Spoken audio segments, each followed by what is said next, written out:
주신 하나님 말씀 보겠습니다. 에스겔서 14장 12절부터 23절 말씀까지 읽도록 하겠습니다. 시작. 여호와의 말씀이 또 내게 임하여 이르시되 인자야, 가령 어떤 나라가 불법을 행하여 내게 범죄함으로 내가 손을 그 위에 펴서 그 의지하는 양식을 끊어 기근을 내려 사람과 짐승을 그 나라에서 끊는다 하자. 비록 노아, 다니엘, 욥 이 세 사람이 거기에 있을지라도 그들은 자기의 공의로 자기의 생명만 건지리라. 나 주 여호와의 말이니라. 가령 내가 사나운 짐승을 그 땅에 다니게 하여 그 땅을 황폐하게 하여 사람이 그 짐승 때문에 능히 다니지 못하게 한다 하자. 비록 이 세 사람이 거기에 있을지라도 나의 삶을 두고 맹세하노니 그들도 자녀는 건지지 못하고 자기만 건지겠고 그 땅은 황폐하리라. 주 여호와의 말씀이니라.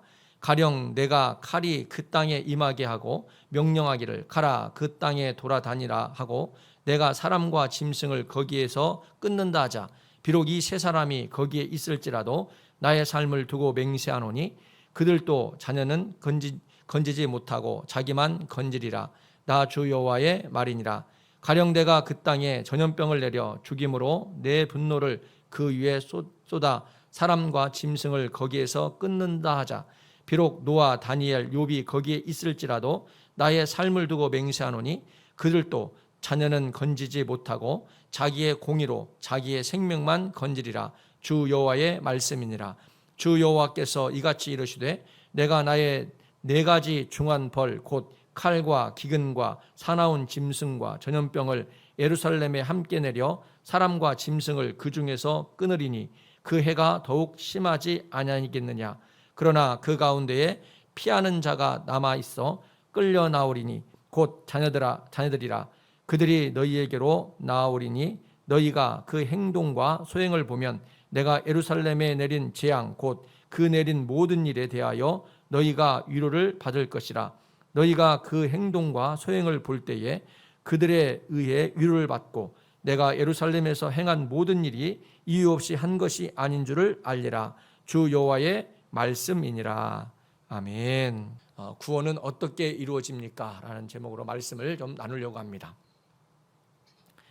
에스겔은 당시에 이스라엘 백성들의 심판, 그 타락에 대해서 상징적으로 환상 가운데에 하나님의 메시지를 전하는 그러한 사명을 감당하고 있었습니다.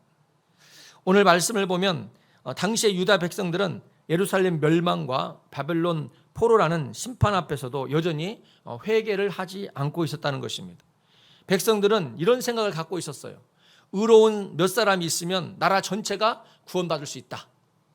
아마도 소돔과 고모라의 사건을 연상해서 이런 가치관, 이런 세계관을 갖고 있었던 것 같습니다. 이에 하나님은 아무리 경건한 사람들이 그 땅에 있어도 멸망받을 불우한 백성들은 심판을 받을 수밖에 없다라고 선언을 하는 것을 오늘 본문에서 볼 수가 있습니다. 먼저 12절에서 20절 말씀 보면 의인의 존재가 심판을 막을 수 없다라고 얘기합니다. 노아, 다니엘, 욥 이 세 사람이 거기에 있을지라도 자기의 의로 자기 생명만 건지리라 14절에 그렇게 말씀하고 있는 것을 통해서 분명하게 이야기하고 있습니다. 여기에서 노아, 다니엘, 욥은 각 시대의 대표적인 의인입니다. 불법을 범한 이 신의를 저버린 이스라엘 백성들을 하나님께서 심판하실 때에 그 공동체적 심판이 아니라 각 개개인을 심판하신다는 겁니다. 그 안에 노아, 다니엘, 욥 이 사람이 있다 할지라도 그들만 구원을 받는다는 거예요. 그들의 자녀조차도 이 심판을 피하지 못할 것이다. 이렇게 이야기하고 있는 것입니다. 하나님께서 공동체의 타락이 임계점을 넘어서면 더 이상 그 누구도 심판을 막을 수 없다라고 칼빈은 이야기하고 있습니다. 구원은 개인적인 것입니다. 오늘날 가끔 농담 삼아서 예수를 잘 믿는 아내를 둔 남편이 그런 얘기를 가끔 하죠. 여보, 당신 열심히 교회 다녀. 예수님 열심히 믿어. 나중에 천국 갈 때 당신 치맛자락 붙잡고 가면 돼. 그러나 오늘 말씀은 그 말이 농담에 지나지 않다는 것을 분명히 합니다. 아무리 내 가족 중에 예수를 잘 믿고 하나님을 잘 섬겼다 할지라도 내가 믿지 않으면 내가 구원을 받을 수 없다라고 단호하게 말씀하고 있다는 거예요. 공동체의 죄는요, 공동체적 심판이 따를 뿐입니다. 그 공동체 안에 어떤 의인이 있다고 해가지고 그 심판을 면할 수는 없는 것입니다. 그 의인 한 사람만 생명을 보존할 뿐이라고 얘기합니다. 우리 사회의 불의와 부정이 팽배한 가운데 우리는 그래도 몇몇 경건한 사람 때문에 괜찮겠지라는 아니란 생각을 우리는 버려야 합니다. 하나님은 분명히 말씀하십니다. 누구도 남을 대신해서 하나님의 심판을 막을 수 없다. 오늘 내가 회개하고 돌아서야 한다는 것을 분명히 하고 있다는 것입니다. 두 번째 21절에서 23절 말씀 보면 심판 중에도 하나님은 긍휼의 남은 자를 예비하신다는 거예요. 오늘 23절 말씀 보면 그들이 너희에게 모든 행위로 말미암아 위로가 되리니 나의 행한 모든 일에 너희가 나를 알리라 이렇게 얘기합니다. 남은 자를 통해서 하나님께서 그들의 행위를 통해서 우리를 위로한다. 우리가 완전히 공동체가 멸망받는 것이 아니라 그 가운데서도 남은 자가 있구나. 노아, 욥, 다니엘과 전 그러한 하나님의 사람들이 있구나라는 것을 통해서 공동체적 멸망이 아니라 한 가닥의 희망을 주고 있다는 것입니다. 네 가지 재앙에 대한 이야기를 하죠. 전염병, 기근, 칼, 들짐승 모두 구약 율법에서 기록된 언급된 하나님의 심판의 방식입니다. 그러나 이들을 통해서 이런 상황 가운데서 남겨둘 자가 있다라는 거예요. 남은 자라는 말이에요. 하나님의 심판의 대상에서 모면한 자를 얘기하는 것입니다. 이것은 하나님의 언약은 끝나지 않았음을 얘기합니다. 성경에 보면 심판을 이야기하지만 항상 희망을 주십니다. 남은 자가 있다라는 거예요. 이 남은 자라는 단어는 보존하다, 구별하다 이런 뜻이 단순히 살아남는 것이 아니라 하나님 계획 속에서 선택된 자를 이야기하는 것입니다. 우리 공동체 안에도요, 남은 자는 항상 있습니다. 시대마다 하나님은요, 남은 자가 있다는 것을 우리에게 말씀해 주고 있습니다. 오늘날 이 시대도요, 아무리 타락하고 멸망 가운데 있을 수밖에 없는 그런 나라와 민족과 공동체를 할지라도 그러나는 하나님 말씀 앞에 겸손하게 무릎 꿇는 남은 자들이 있다라는 것입니다. 그 남은 자가 저와 여러분 되기를 주 여러분 축원합니다. 폴란드 아우슈비츠 수용소에서 많은 유대인들이 죽어갈 때에 한 어린이가 부모와 함께 기도하며 죽음을 맞이합니다.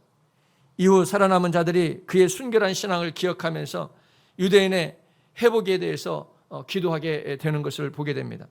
하나님은 언제나 남은 자를 통해서 새 역사를 시작하십니다. 상수리 나무가 배임을 당할지라도 그 그루터기는 남은 것 같이 너희가 그 그루터기니라 이렇게 말씀을 하고 있습니다.